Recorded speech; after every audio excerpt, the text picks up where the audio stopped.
हरे कृष्णा। ओम नमः भगवते वासुदेवाय। ओम नमः भगवते वासुदेवाय। ओम नमः भगवते वासुदेवाय। नारायणं नमस्कृतं नरं चैव नरोत्तमं देवीं सरस्वतीं व्यासं ततो जयमुदीरये। नश्च प्रायेषु अभद्रेषु नित्यं भगवत सेवया भगवते उत्तम श्लोके भक्ति भवति नैष्टिके। कृष्णाय वासुदेवाय देवकी नंदनाय च नंदगोपकुमाराय गोविन्दाय नमो नमः।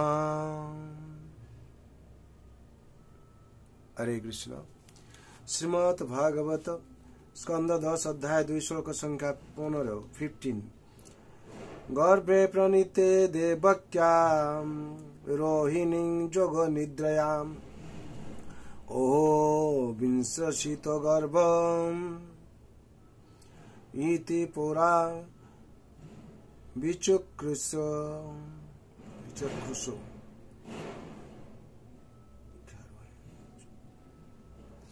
শব্দের বলা হচ্ছে গর্ভে গর্ভ যখন প্রণীতে যখন স্থানান্তরিত করা হয়েছিল দেবক্যা দেবকীর রোহিণীর গর্ভে যোগ নিদ্রায়া যোগমায়া নামক ভগবানের চিত শক্তির দ্বারা ওহো হায় বিশ্রমসিত নষ্ট হয়েছিল গর্ভস্থিত ইতি এইভাবে রূপা এইভাবে পৌরা পুরবাসীগণ বিচুক্রুষ বিলাপ করেছিলেন। অনুবাদ। যোগমায়ের দ্বারা দেবকীর সন্তান যখন রোহিণীর গর্ভে আকৃষ্ট হয়েছিলেন তখন দেবকীর মনে হয়েছিল যে তার গর্ভপাত হয়েছে এবং তার ফলে সমস্ত পুরবাসীরা হায় দেবকীর গর্ভ নষ্ট হলো এই বলে উচ্চস্বরে বিলাপ করতে লাগলেন। তাৎপর্য সমস্ত পুরবাসীরা বলতে কংসকেও বোঝান হয়েছে। সকলে যখন শোক প্রকাশ করতে লাগলেন তখন কংসও দয়া পরবশ হয়ে মনে করেছিল যে কোনো ঔষধ অথবা অন্য কোনো কারণে দেবকীর গর্ভপাত হয়েছে।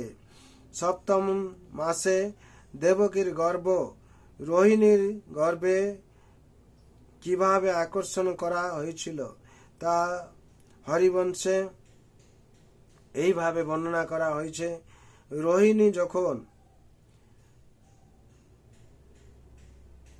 মধ্যরাত্রে গভীর নিদ্রায় অভিভূতা ছিলেন তখন তার মনে হয়েছে যে যেন তিনি স্বপ্ন দেখছেন তার গর্ভপাত হয়েছে।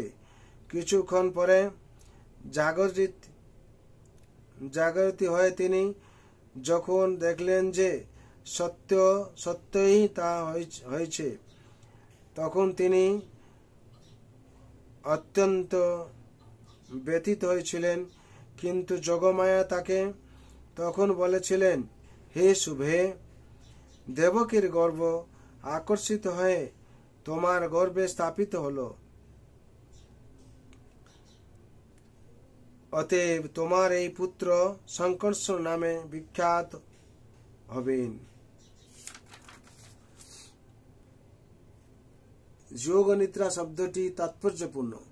কেউ যখন আত্ম উপলব্ধির দ্বারা চিন্ময় চেতনা লাভ করেন তখন তার কাছে এই জড় জগৎ স্বপ্নবৎ প্রতীত হয়। সেই সম্বন্ধে ভগবত গীতায় 2:69 বলা হয়েছে, জানিষা সর্বভূতানাং তস্যাং জাগ্রতি সংযমী যস্যাং জাগ্রতি ভূতানি স নিশা পশ্যত মনে। সমস্ত জীবের কাছে যা রাত্রি স্বরূপ স্থিতপ্রজ্ঞ সেই রাত্রিতে জাগরিত থেকে অল্প বুদ্ধিনিষ্ঠ আনন্দকে সাক্ষাৎ অনুভব করেন।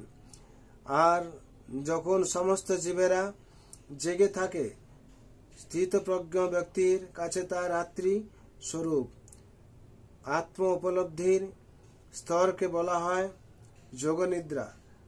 মানুষ যখন চিন্ময় চেতনায় জেগে ওঠেন, তখন তার কাছে সমস্ত জড়জাগতিক কার্যকলাপ স্বপ্নবৎ প্রতীত হয়। তাই যোগনিদ্রাকে যোগমায়া বলা যেতে পারে। যোগনিদ্রাকে যোগমায়া বলা যেতে পারে। হরি বল। এখানে 15 নম্বর শ্লোকের তাৎপর্য সম্পূর্ণ হলো। বিশেষ করে এখান থেকে আমরা যে শিক্ষা পাচ্ছি, যোগনিদ্রার সময় ভগবান কিভাবে কৃপা করেছিলেন। যোগমায়া দেবকী মার গর্ভে সংকর্ষণ আকর্ষণ করেছিলেন। সেই 7ম মাসে সবাই মনে করছে দেবকী মায়ের, যশোদা মায়ের কাছে কিভাবে সংকর্ষণ করা হলো, দেবকী মায়ের গর্ভপাত হলো। ভগবানের ইচ্ছা এবং কৃপার ফলে সবকিছু হয়। এই সংসার হচ্ছে ভগবানের। ভগবান যদি ইচ্ছা করেন, যেরকম কুরুক্ষেত্র যুদ্ধে সূর্য অস্ত উদয় করেছিলেন, সেরকম মীরাবাইয়ের বিষকে অমৃত বানিয়ে দিয়েছিলেন। সেরকম সন্দীপনী মুনি আশ্রমে যখন ভগবান গেছিলেন, তখন সেই গুরু মায়ের পুত্র পুণ্যদত্তকে কি করেছিলেন না, 11 বছর বাদে ফিরিয়ে নিয়ে এসেছিলেন। সেরকম অসম্ভবকে সম্ভব একমাত্র ভগবান করতে পারেন। আর ভগবান ইচ্ছার উপরে সারা জগৎ, আর ভগবানের হাতে সবকিছু আছে। আমরা মূর্খ বুঝতে পারি না। আমরা বলি আমরা সব করছি, আমরা করব, আমরা চেষ্টা করব। অবশিষ্টাংশ ভগবান সমস্ত কিছু করবেন। কিন্তু দেখবেন ভগবান আমরা কতটা চেষ্টা করছি। তার জন্য আমাদের দামোদর লীলা থেকে সেই শিক্ষা পেয়েছি। আমরা মা যশোদা মা চেষ্টা করেছিলেন, ভগবান ধরা দিয়েছিলেন। সেরকম আমরা যখন সংসারে চেষ্টা করব, ভগবান অবশ্যই আমাদের ধরা দেবেন। আজকে না দিলে কালকে দেবেন। কেন ভগবান এই সৃষ্টিতে এই ফর্মুলা করে রেখেছেন, যে চেষ্টা করবে সে পাবে অবশ্যই। তার জন্য অবশ্যই রাখবে কৃষ্ণ বিশ্বাসে পালন। তার জন্য সবার মঙ্গলের জন্য ভগবান রাতুল চরণে আমি প্রার্থনা করছি। সবাই আপনারা আনন্দ থাকবেন, শান্তি থাকবেন, মঙ্গলে থাকবেন। সর্বভন্তু সুখিনঃ, সর্বে শান্তু নিরাময়, সর্বে ভদ্রাণি পশ্যন্তু মা কশ্চিৎ দুঃখ ভাগ ভবেৎ। হরে কৃষ্ণ কৃষ্ণ কৃষ্ণ হরে হরে, হরে রাম রাম রাম হরে হরে। जय श्रीमद् भागवत महापुराण की जय। जगत गुरु शिल प्रभुपाद की जय। श्री गुरु महाराज की जय। अनंत कोटि वैष्णव भक्त वृंद की जय। उपस्थित भक्त वृंद की जय। निताय गौर प्रेमानंदे। हरि हरि बोल, हरि हरि बोल, हरि हरि बोल।